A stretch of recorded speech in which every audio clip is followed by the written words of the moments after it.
बेगूसराय में छै हमरे डिमांड गे काम छै खाली हमर करे के कांड गे। बेगूसराय में छै हमरे डिमांड गे काम छै खाली हमर करे के कांड गे। पुलिस दरोगा कोर्ट कचहरी करे के सब सलाम गे।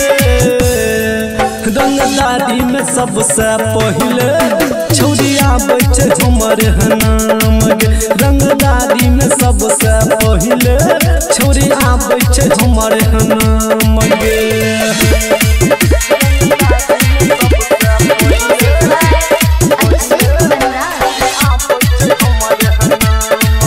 Anurag digital recording studio Begusarai.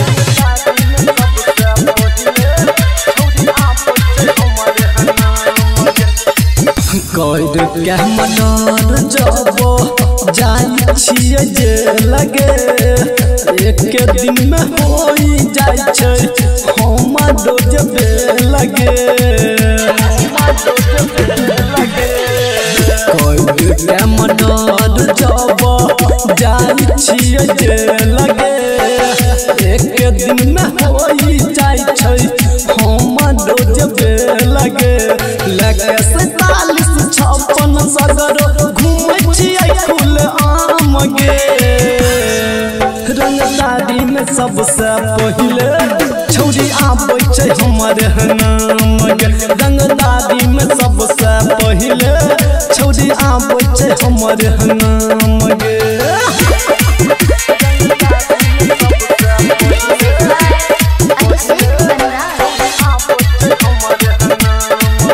Anurag digital recording studio Begusarai.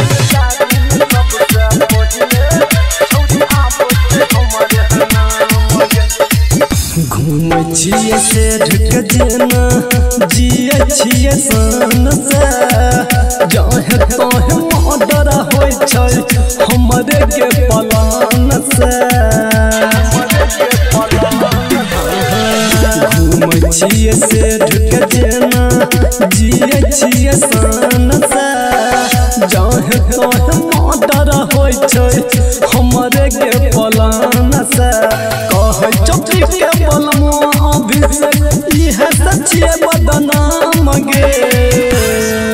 रंगदारी में सबसे पहले छौरी आबो कुनलवा के नाम गे। रंगदारी में सबसे पहले छौरी आबै छै हमर नाम गे।